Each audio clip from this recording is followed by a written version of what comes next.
नमस्कार साथियों, स्वागत है आपका ऑनलाइन प्लेटफॉर्म के अपने YouTube चैनल पे और ऑफलाइन विद्यार्थियों का भी। आज हम राजस्थान के प्रमुख लोक देवताओं में प्रमुख लोक देवता है तेजाजीत। पंचपीर हमने पढ़ लिए थे। पंचपीर कौन कौन से थे अपने? हमारा गोपा, ठीक क्या थी अपने?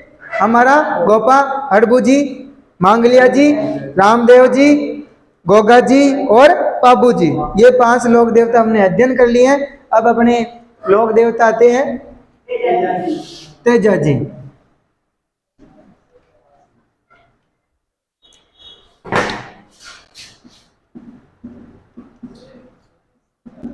तेजा जी,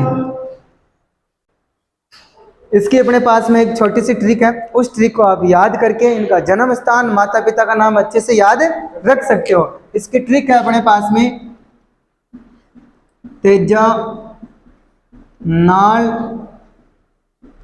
तारा पे लीलण नाची। शानदार ट्रिक है। इसको आप याद करके कभी भी इनके माता पिता के नाम भूल नहीं सकते हो, ठीक है? बोलो तो देखा, तेजा तेजा नाल तारा पे लीलण नाची, तेजा नाल तारा पे लीलण नाची। तेजा जी क्या हो जाएगा? तेजा जी। नाल से हो जाएगा जन्म स्थान करनाल, नाल से क्या हो जाएगा? करनाल। जन्म स्थान लिखो इनका, जन्म स्थान। जन्म स्थान कब हुआ था इनका? सन कौन सा? 1073 भी माना जाता है और 74 भी माना जाता है ना। 1073-74 ईस्वी में। कहाँ पर हुआ था? खरनाल नागौर। खरनाल नागौर में इनका जन्म स्थान हुआ था। ता से क्या हो जाएगी? इनके पिता ताड़ जी। रा से क्या हो जाएगी? इनकी माता का नाम राम कुंवरी देवी। पे से क्या हो जाएगी? इनकी पत्नी का नाम पेमल दे। लीलण इनकी घोड़ी का नाम, ठीक है? लिखो, इनके पिता का नाम क्या हो जाएगा? ताहड़ जी। क्या हो जाएगा? ताहड़ जी जाट, जाट परिवार से थे, ध्यान रख लेना। माता का नाम क्या हो जाएगा? राम कुंवरी, राम प्यारी। ध्यान रख लेना, ऑप्शन में राम प्यारी भी आता है। नाम क्या है? राम कुंवरी देवी। क्या नाम है? राम कुंवरी देवी। पत्नी का नाम क्या है? पेमल दे। क्या नाम है? पेमल दे। और इनकी घोड़ी का नाम क्या है? लीलण घोड़ी। क्या नाम है? लीलण या सिणगारी। वो एक गाना भी चलता है ना, ओ लीलण जय जय जय जय गड करनाल रे नाल। वो वाला गाना ना, सुना होगा ना? वही गाना, लीलण या सिणगारी। पनेर गांव।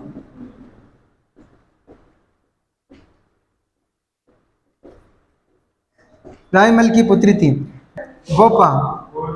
गोपा को क्या बोलते हैं? गोपे को घोड़ले बोलते हैं। क्या बोलते हैं? घोड़ले बोलते हैं। और अपने रामदेव जी के जो कपड़े के घोड़े चढ़ाए जाते हैं उनको भी क्या बोलते हैं? घोड़ले। उनको भी क्या बोलते हैं? घोड़ले बोलते हैं। देखा होगा तुमने, लाल और सफेद कलर के घोड़े चढ़ाए जाते हैं रामदेव जी के, उनको भी क्या बोलते हैं? घोड़ले बोलते हैं। और इनका प्रतीक चिन्ह क्या है? प्रतीक चिन्ह है तलवारधारी अश्वारोही। प्रतीक चिन्ह क्या है? तलवारधारी अश्वारोही। ये तेजा जी के बारे में मुख्य बातें हैं, उतार लीजिए इनको। ट्रिक ध्यान रखना है, तेजा नाल तारा पे लीलण नाची, तेजा नाल तारा पे लीलण नाची। ये हो जाएगा अपने तेजा जी। खरनाल, नाल से खरनाल, ता से ताड़ जी, रा से राम कुंवरी देवी, पैसे हो जाएगा पेमल, और ये हो जाएगा लीलण हो जाएगा। ध्यान रखना। प्रमुख मंदिर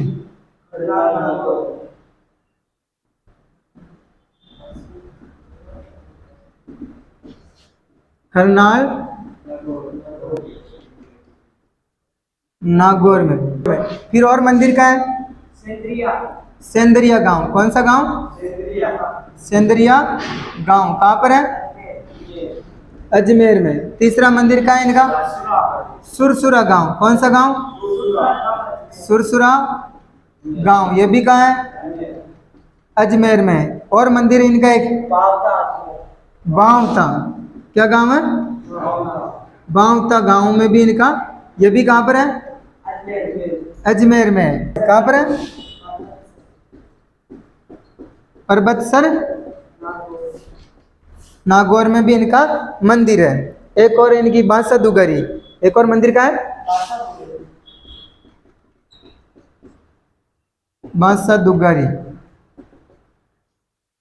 ये इनकी कर्मस्थली है। क्या है? कर्मस्थली, यानी यहाँ पे कार्य किए थे। खरनाल नागौर में इनका प्रमुख मंदिर है ना? सेंद्रिया गांव, जहाँ पे इनको बालक नाग डसा था। क्या डसा था? यहाँ पे इनकी थोड़ी सी कहानी आती है, सुन लो। तेजा जी थे, ठीक है। इनकी भाभी थी, कौन थी इनकी?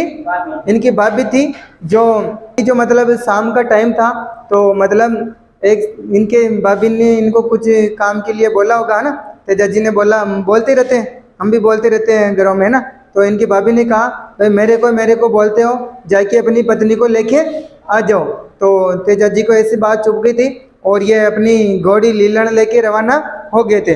जब तक ये इनके ससुराल पहुंचे तब तक ये बहुत लेट हो चुके थे, ध्यान रख लेना ना। मतलब अंधेरा हो गया था, लगभग आधी रात हो चुकी थी। तो वहां पर जाते ही इनकी सासू ने भी इनको कड़ी कोटी सुनाई, भाई ये भी कोई आने का टाइम होता है क्या? फिर ये वहां से उनके पड़ोस में, मतलब इनकी पत्नी की फ्रेंड थी लाचा गुजरी। कौन थी? लाचा गुजरी। उनके वहीं पे नाइट रुके थे, वहीं पे इनकी पत्नी पैमल से इनकी भेंट हुई थी, है ना। इसके बाद में उसी रात को लाचा गुजरी की गायों को मेर जाति के मीणा चुरा के ले गए थे। कौन ले गए थे? मेर जाति के मीणा चुरा के ले गए। तो अब जैसे ही मतलब चुरा के ले गए, तो मेहमान मेजबान की रक्षा करते हैं। तो तेजा जी बोले, भाई मैं आपकी गायों को छुड़वा के लेके आऊँगा। तो तेजा जी गए गायों को छुड़वाने के लिए। तो ये गायों को छुड़वाने के लिए गए, तो मतलब एक रास्ते में एक नाग का जोड़ा जल रहा था ना, नाग और नागिन। नाग का नाम था बालक नाग। क्या नाम था? बालक नाग था। और उसकी नागिन जल चुकी थी, वो जलने वाला था। तब तक तेजा जी वहाँ पहुँच गए और उसने उस बालक नाग को बचा लिया था। जैसे बचाया, बालक नाग ने क्रोधित होकर कहा, आपने मेरे को बचाया तो क्यों बचाया? मैं तो मेरी नागिन के साथ में जल रहा था, इसके साथ में मैं भी स्वर्ग में जा रहा था, तो मैं आपको अब डसूंगा। क्या करूंगा? आपको डसूंगा। तो फिर तेजा जी बोले, भाई मेरे को अभी कुछ वचन का पालन करना है, मेरे को अभी कुछ कार्य है, मैं गायों को छुड़ा के लेके आनी है। मैं आपको वचन देता हूँ कि वापस आते वक्त मैं आपके यहाँ पर स्थान पे आ जाऊँगा और मेरे को डस लेना। तो तेजा जी ने वचन दिया, प्राण जाए पर वचन न जाए।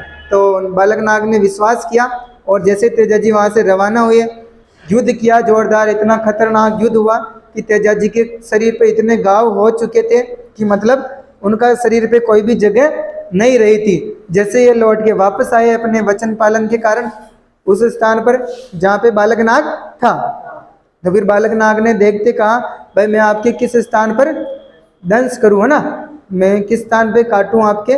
तो जैसे मतलब ऐसे कहा, तो तेजा जी ने अपनी जीभ निकाली। क्या निकाली? जीभ निकाली और अपने जीभ पे नाग को डसवाया। जहाँ पे नाग ने डसा वो स्थान क्या था? सेंद्रिया गांव। बालक नाग ने कहाँ पर डसा था उनको? सेंद्रिया गांव में। जबकि डसने के बाद में वो कहाँ तक पहुँच गए? सुरसुरा गांव तक। कहाँ तक पहुँच गए? सुरसुरा गांव में इनकी मृत्यु हो गई थी, यानी वीर गति को प्राप्त हो गए थे। ध्यान रख लेना, सेंद्रिया गांव जहाँ पर इन्होंने बालक नाग डसा था, जबकि इनकी मृत्यु कहाँ हुई? यहाँ पर इनकी मृत्यु हुई थी ना, यहाँ पर बालक नाग ने डसा था।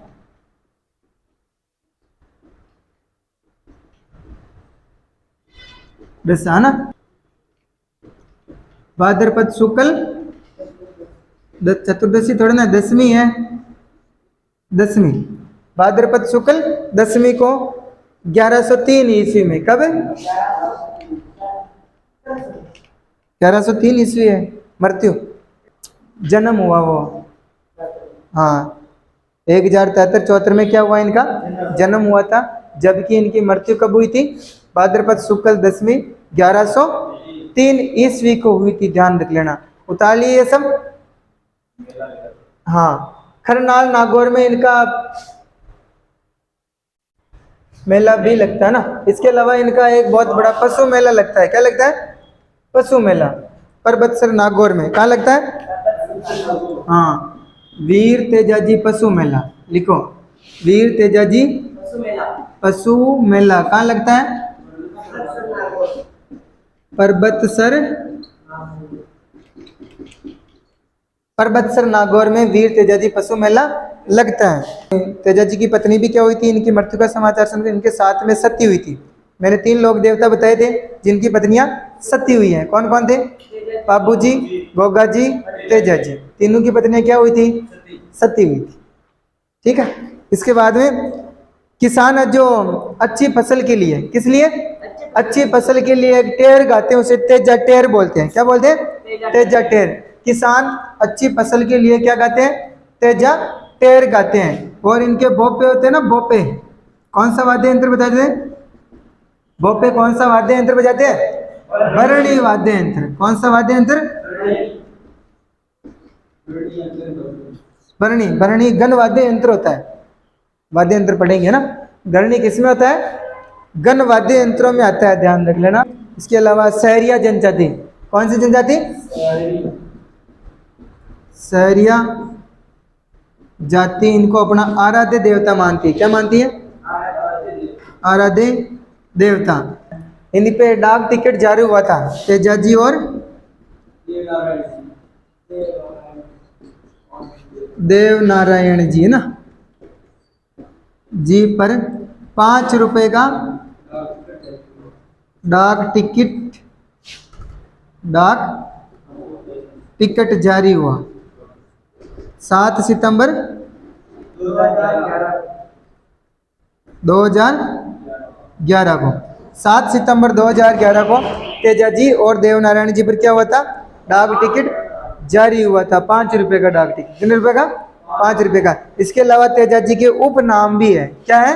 उपनाम। तेजाजी के उपनाम क्या है? एक तो इनका, एक तो दोलिया वीर है ना। क्या नाम है? दोलिया वीर। दोलिया वीर। और उपनाम क्या है इनका?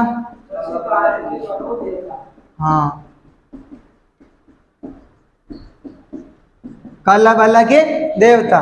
और उपनाम इनका कृषि कार्यों के प्रमुख देवता। कृषि कार्यों के प्रमुख देवता भी इनको माना जाता है। एक और उपनाम लिख लो, क्या है? गायों की मुक्ति करवाई ना इन्होंने, गायों के मुक्ति दाता। ये तेजाजी के बारे में मुख्य बातें थी। ठीक है, ध्यान रखिएगा।